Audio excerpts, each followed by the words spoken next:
उन्होंने केवल पैसों को ही नहीं बल्कि श्री रामचरितमानस का जो पावन दरबार है उसको भी इसी प्रकार से बिखेर करके वो चले गए, ढूंढते हुए कि क्या क्या हमें चाहिए, क्या क्या चाहिए। तो उस रूप को देख करके हमारे मन में बड़ा दुख हुआ। उस ग्रंथ का जो अपमान हुआ है वो तो बर्दाश्त नहीं होता ना जी। तो इसलिए हम प्रशासन से, मीडिया के थ्रू, आप लोगों के थ्रू ये रिक्वेस्ट करते हैं कि हमारा पूरी हेल्प की जाए और उनको पकड़ने में हमारी सहायता करें। नमस्कार, डिजिटल भूमि में मैं सौरभ आपका स्वागत करता हूं। अभी हम मौजूद है शिवाजी कॉलोनी के शिव चौक स्थित शिव मंदिर के बाहर, जहां पे रात को लगभग 2 बजे के आसपास सनातन धर्म के पवित्र ग्रंथ रामायण की बेअदबी की गई है। साथ ही यहाँ पे चोरी की वारदात को भी अंजाम दिया गया है। जानकारी के लिए आपको बता दें, उस वक्त जो पुजारी हैं वो सो रहे थे और चोरों ने जो पीछे का दरवाजा है मंदिर का, उसकी जो कुंडी लगने की जो सपोर्ट होती है उसको तोड़कर मंदिर में एंट्री ली थी। यहाँ पर 6 दान पात्रों के साथ साथ 2 चांदी के छत्र भी चुराए गए हैं। जानकारी के लिए आपको बता दें, जो दान पात्रों के अंदर राशि रही होगी वो लगभग 25 से 30 हज़ार रुपये की होगी। साथ ही उन चोरों ने पूरी जगह को खंगालते हुए व्यास पीठ पर, जहां पर जो रामायण है वो उपस्थित थी, उनके साथ भी बेकदरी करी है और बहुत ही बेकदरी के साथ रामायण को इधर उधर रखा गया है। तो अभी हम मौजूद हैं मंदिर में, तो पंडित जी से जानेंगे कि यह पूरी घटना जो है क्या है और उन्हें कैसे पता लगी। मुझे सुबह 4 बजे कॉल आई, जब पंडित जी सुबह मंदिर खोलने के लिए आए नीचे, तो उन्होंने आकर के देखा कि सबसे पहले शिव जी का दरबार खुला हुआ है। तो वो वहीं से हैरान हो गए। जैसे नीचे उतरे वो, तो उन्होंने देखा कि चारों तरफ सब कुछ फैला हुआ था, सभी दान पात्र खुले हुए थे, नीचे गिरे हुए थे। तो उन्होंने सभा सदस्यों को फ़ोन किए और सुबह जब मुझे 4 बजे कॉल आई तो मैं भी एकदम हैरान हो गया कि अचानक क्या हुआ। जब मैंने आकर के यहाँ पर देखा तो बड़ा दुख हुआ, क्योंकि इस बार उन्होंने, ये दूसरी बार चोरी ऐसी हो रही है। लास्ट ईयर फरवरी में भी ये चोरी हुई और इस बार तो उन्होंने ऐसा आतंक मचाया था चोरों ने आकर कि हमारी आस्था को उन्होंने ठेस पहुंचाई। उन्होंने केवल पैसों को ही नहीं बल्कि श्री रामचरितमानस का जो पावन दरबार है उसको भी इसी प्रकार से बिखेर करके वो चले गए, ढूंढते हुए कि क्या क्या हमें चाहिए, क्या क्या चाहिए। तो उस रूप को देख करके हमारे मन में बड़ा दुख हुआ। और इस बार मैं प्रशासन से, पुलिस वालों से विशेष निवेदन ये करता हूँ कि ऐसे शरारती तत्व आतंक मचा रखा है जिन्होंने, उनको जरूर पकड़ना चाहिए।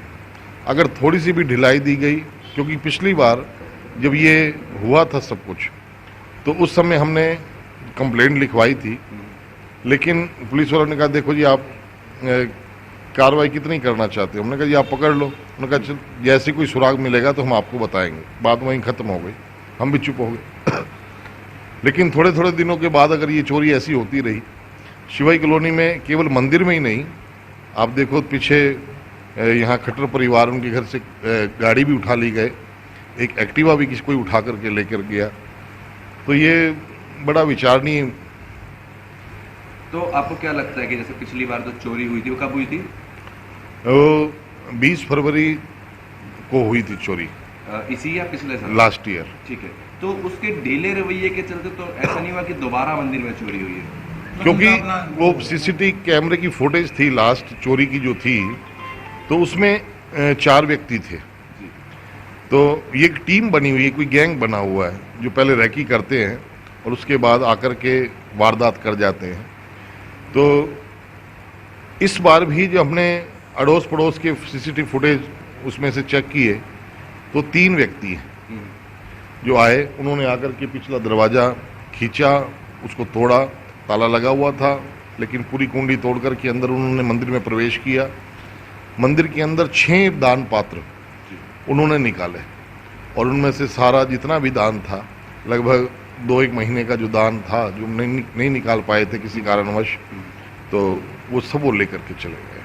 और उसके अलावा 2 चांदी के छत्र माँ संतोषी का, माँ भगवती का, वो लेकर के गए। तो कितनी धनराशि होगी लगभग, अगर आप आइडिया दे पाए? देखो, मंदिर की दान राशि का कुछ आइडिया तो नहीं होता कि इसमें भक्तजन क्या डाल जाए, लेकिन 2 महीने के अंदर लगभग आप ये सोच के चलो कि 25-30 हज़ार रुपये तो इसके अंदर कम से कम रहे होंगे। यानी कि कुल मिला के 2 चांदी के छत्र और लगभग 25 से 30 हज़ार रुपये जो जी। है कि चोरी हुई है। जी। और उसके अलावा आप बता रहे हैं कि जहाँ रामायण का दरबार लगा हुआ है वो भी उन्होंने छेड़ा है। सबसे बड़ा दुख उसी का है। तो कुछ आप क्या कहते हैं बेअदबी में कुछ फाड़ा आया, कुछ ऐसा तो नहीं हुआ है? फाड़ा तो नहीं, लेकिन जिस प्रकार से उठा करके जितने सम्मानित से हम अपने ग्रंथों का सम्मान करते हैं, जी जी उन्होंने उठा करके जिस बेकदरी से उसे फेंका, तो उससे हमारे मन में बड़ा खेद है। हमारे इस ग्रंथ का अपमान हुआ है ना जी। जी उस ग्रंथ का जो अपमान हुआ है वो तो बर्दाश्त नहीं होता ना जी। तो इसलिए हम प्रशासन से मीडिया के थ्रू, आप लोगों के थ्रू ये रिक्वेस्ट करते हैं कि हमारा पूरी हेल्प की जाए और उनको पकड़ने में हमारी सहायता करें। नहीं, हमारे मंदिर को भी नहीं छोड़ा ना। लोग तो कहते हैं कि घरों में ये करते हैं वो करते हैं, भाई मंदिर ही मिला था उनको कि हमारे धार्मिक स्थान को भी वो आज टारगेट बनाने लग रहे हैं। तो इस प्रकार से हम प्रशासन से यही रिक्वेस्ट करते हैं कि तुम जो भी जिसने भी ये कार्रवाई की है उसके जो है ना उसको पकड़ा अगर जाए। इस बार सख्ती से नहीं कार्य हुआ तो ये दोबारा वारदातें होती रहेंगी, केवल मंदिरों में नहीं, लोगों के घरों में भी हो सकती है। और मैं एक बात मानता हूं कि उनके पास जरूर कोई ना कोई हथियार, औजार ऐसे हैं जिससे उन्होंने ताले तोड़े हैं, मंदिर का बार गेट तोड़ा है। अगर उस समय बाई चांस पुजारी जी ऊपर से नीचे आ जाते अगर आवाज़ सुन के, तो उनके ऊपर भी कोई ना कोई वो आघात कर सकते थे। जी तो ऐसी वारदात हो सकती है। तो मैं प्रशासन से यही प्रार्थना करता हूँ कि सख्ती से इसके थोड़ा कार्य करें। और ये कोई दूर के चोर नहीं है, ये यही अड़ोस पड़ोस में ही रेलवे लाइन के आसपास के चोर हैं, जहाँ से फुटेज में हमें मिला है। अगर प्रशासन थोड़ा सा हरकत में आए और कार्रवाई करे तो बहुत जल्दी इनको पकड़ सकते हैं। सुनील जी, सीसीटीवी फुटेज में हमने देखा है कि वो कुछ सीढ़ियाँ चढ़ रहे हैं। जी हाँ, तो वो कहाँ की सीढ़ियाँ हैं? आप शिवाई कॉलोनी में पीछे रेलवे लाइन है, जी जो गीता कॉलोनी और शिवाई कॉलोनी का अंतराल बनाती है, जी तो वहाँ एक दीवार बना रखी है। तो गीता कॉलोनी के लोग शिवाई कॉलोनी में आने के लिए उनके पास वही एक सीढ़ियाँ हैं जिससे वो आना जाना करते हैं। ओके, तो मतलब वो ओपन रहती है हर वक्त? हाँ जी, हाँ जी, ओपन रहती है। ठीक है, तो अभी आप कंप्लेन कर चुके हैं? सुबह हमने पुलिस को 112 नंबर पे सुबह कॉल किया था। उसके बाद सुरेश SI जी आए थे, तो उन्होंने आकर के सब लेकर के गए हैं और उन्होंने उसके बाद हमें अभी बुलाया है चौकी में। तो अब अभी सभी सदस्य एकत्र होकर अभी वहीं जा रहे हैं। संदीप जी, मंदिर में आपका क्या कार्यभार है? मंदिर की सेवा लगभग हम 47 साल से पीछे कर रहे हैं। जी 27 साल मुझे हो गए और उससे पहले पिताजी 20 साल करते रहे। जी तो यहाँ छोटा सा मंदिर था, अब लोगों के सहयोग से, उनकी श्रद्धा भक्ति के साथ ये बड़ा हम यहाँ कार्य कर रहे हैं। यहाँ कथा का सारा कार्य, पूरी सेवा मंदिर की हमारी जिम्मेदारी है। और आप उस समय कहाँ मैं जब नहा धो के ऊपर से 3:35 पे पहला स्टेप सीढ़ी पे रखा थे? जी तो सामने देखा भोलेनाथ का दरवाजा खुला हुआ था। जी तो मैंने कहा भाई ये चोरी हो गई। हम्म, फिर मैं नीचे आया, देखा तो गल्ले खुले पड़े थे, अलमारियाँ खुली पड़ी थी, सब कुछ फैला हुआ था यहाँ। जी तो फिर मैंने पंडित जी को फ़ोन मिलाया। मैंने कहा पंडित जी ऐसे ऐसे, ये इन्होंने नहीं उठाया पहली बारी में। फिर मैंने मलिक साहब को मिलाया, अपने प्रधान जी को, उन्होंने भी नहीं उठाया। फिर मैंने मास्टर जी के यहाँ फ़ोन मिलाया, इन्होंने भी नहीं उठाया। फिर मैंने वो ऊन वालों को फ़ोन मिलाया, उन्होंने उठाया, उनकी मिसेज ने, तो वो उनके हस्बैंड आए। फिर मैंने बैल साहब को फ़ोन मिलाया, वो आए। फिर देखा, फिर कैमरे भी चेक किए हैं पीछे, ये पीछे से गेट तोड़ के वो अंदर आए हैं। तो फिर वहाँ से वो वाले भी कैमरे देखें जो सीढ़ियों से स्टेप उतर के आए हैं, बिल्कुल लाइव इनकी फ़ोटो है उनके पास।